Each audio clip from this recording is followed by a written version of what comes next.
changé au Canada. Voilà, maintenant, les gars sont arrivés même sur notre couloir. C'est-à-dire que tous les gars qui étaient au pays, là, quand ils arrivaient ici en tant qu'étudiants, quand tu arrivais là, tu avais tes petits 6 mois que tu pouvais avoir ta voiture, tu roules avec tranquillement. Permis québécois. Écoute, si tu tombes sur cette vidéo et que tu vas bientôt aller passer ton test de conduite, suis ce que je vais te dire. Le resserrement des règles de conduite pour les immigrants au Québec. Le Québec resserre les règles pour limiter l'accès à la conduite automobile des immigrants, mettant fin à une tolérance qui leur permettait de circuler malgré un échec à l'examen pratique. Cette décision, qui entrera en vigueur au début de 2025, vise à réduire le nombre élevé d'accidents impliquant ces conducteurs. Actuellement, la vis aux nouveaux arrivants qui tentent d'obtenir leur permis de conduire, on va leur interdire de conduire seuls, Sébastien, s'ils ont échoué à un examen pratique. Là, il y en a beaucoup qui vont s'étonner que ça ne fonctionnait pas déjà comme ça.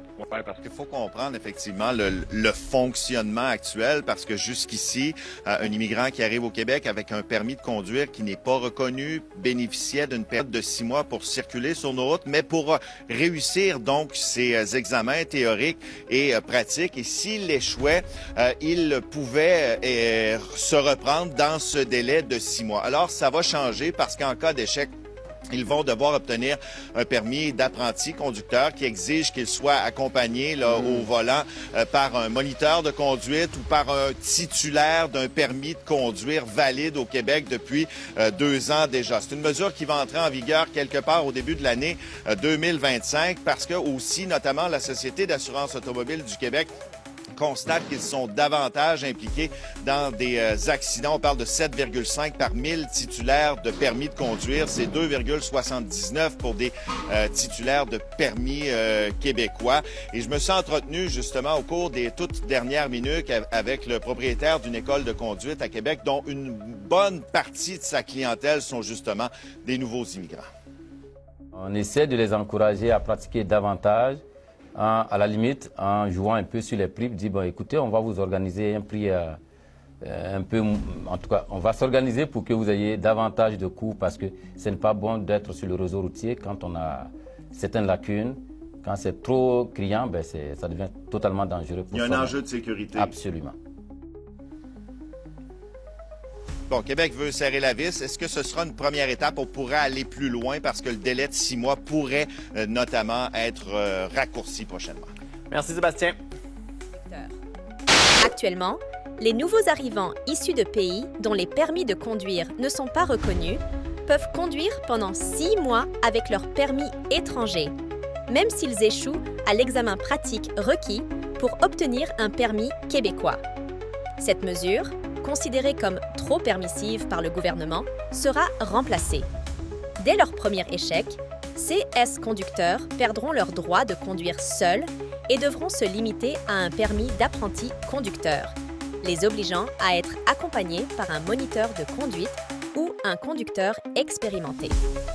Le gouvernement insiste sur la nécessité de cette réforme, soulignant que les conducteurs immigrés de pays sans entente de réciprocité présentent un taux d'accident nettement plus élevé. Selon les données de la Société de l'assurance automobile du Québec, SAAQ, ces conducteurs enregistrent un taux d'accident de 7,5 pour 1000 permis, comparé à 2,39 pour ceux des pays avec entente et 2,79 pour les titulaires de permis ailleurs au Canada. Dans la vie, si tu te joues les chiens, c'est l'obli qui a te mangé. La dernière fois, il a dit ça, non? Dans mon live, non? Ils vont serrer le permis. Parce qu'il y a certaines personnes qui, d'une manière, je vous ai dit ça. Aujourd'hui, vous savez très bien, même pour vendre bonbons, on demande permis. Pour vendre biscuits, on demande permis. Il y a des travaux même, ils n'ont même pas besoin de permis. Ils font ça pour demander permis. Un moment, c'est quoi? Ça sort ici, ça sort par là. Les gens ne dorment pas à cause de tout ça.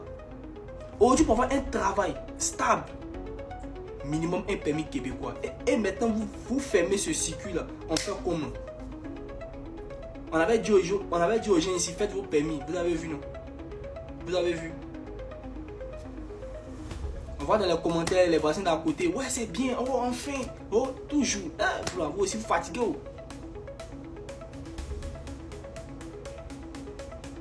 Pourquoi vous avez fait le permis là? Cette différence, exacerbée par une augmentation significative des demandes de permis de la part des nouveaux arrivants, représente un risque majeur pour la sécurité routière. La ministre des Transports, Geneviève Guilbeault, affirme que cette décision est cruciale pour garantir que seules les personnes aptes à conduire puissent circuler sur les routes du Québec. Selon elle, il est impératif de prévenir les comportements dangereux et de renforcer les compétences des conducteurs avant de leur accorder un permis. Pour les immigrants concernés, cette nouvelle réglementation marque un changement significatif.